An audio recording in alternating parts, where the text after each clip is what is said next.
जय Malhar news चॅनलच्या सर्व प्रेक्षकांना सपना चौधरीचा नमस्कार।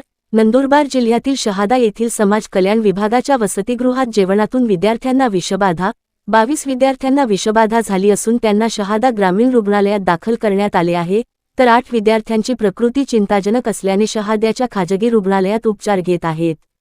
शहादा ग्रामीण रुग्णालयातील विद्यार्थ्यांची प्रकृती स्थिर असून खाजगी रुग्णालयातील विद्यार्थ्यांची प्रकृती चिंताजनक आहे। वसतिगृहात वसतिगृह अधीक्षक आणि इतर कुठलेही अधिकारी नसल्याचा धक्कादायक प्रकार समोर आला आहे। विद्यार्थ्यांनी जेवण केल्यानंतर लगेचच उलट्या झाल्या असल्याचे सांगितले आहे। शनिवार रविवार कोणीही अधिकारी कर्मचारी वसतिगृहात राहत नसल्यामुळे एक परिवार या विद्यार्थ्यांना जेवण बनवून देऊन जात असल्याची माहिती समोर आली आहे।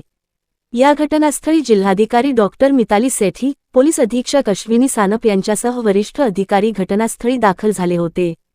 तसेच या घटनेची सखोल चौकशी करण्याचे जिल्हाधिकारी डॉक्टर मिताली सेठी यांनी आदेश दिले आहेत। समाज कल्याण विभागाच्या कथित दुर्लक्षाबाबत पालक व लोकप्रतिनिधींमध्ये संतापाचे वातावरण निर्माण झाले आहे।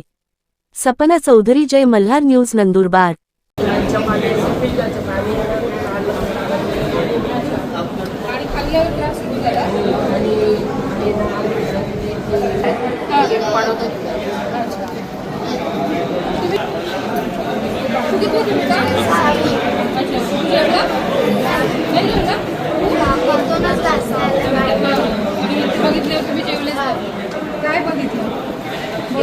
मला काय सांगितलं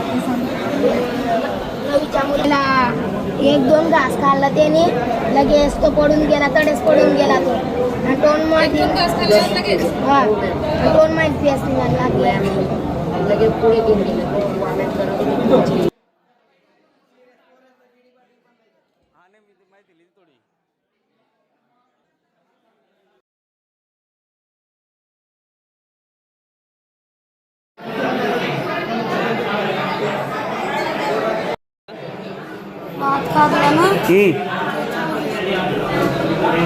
किती मुलांनी सगळ्यांनी जेवण केलं होतं का? मग सगळ्यांना त्रास झाला का? कितवीला आहे तू? काय नाव? ए दादा, काय नाव आहे तुझ्यावाला? काय तुमच्या वार्डन राहतो, तुमच्याकडे लक्ष देतो का? बरं, हे कशामुळे झालं? काय खाल्लं होतं? सगळ्यांनी जेवण केलं होतं का? अच्छा, ज्यांनी जेवण केलं त्यांना त्रास झाला का? मग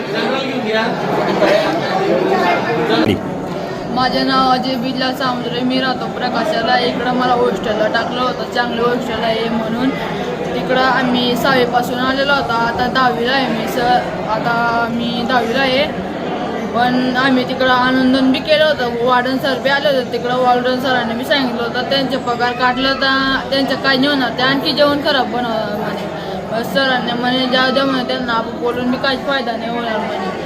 मग सर एवढं बोलून निघून गेले। मग तिकडं सरांनी सांगितलं, ते कोणते तरी माणूस आले होते सर तिकडं, त्यांनी सांगितलं आम्ही सोमवारी येणार जेवण चेक करायला। पण ते थोडंसं जेवण 1 दिवसासाठी ना जेवण चांगलं बनवून घेतलं। दुसऱ्या दिवसापासून तसं जेवण, कच्च्या भात सगळं हे व्हायला लागून गेलं।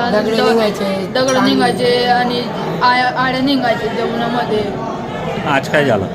आणि आज येत ना मुलं खात होते कच्च्या भात, सगळं विष असं हे झालं पोटामध्ये ना, दुखायला लागलं, कोणाचे पाणी निघायला येत होते सर, सगळं कसं येत होतं सर।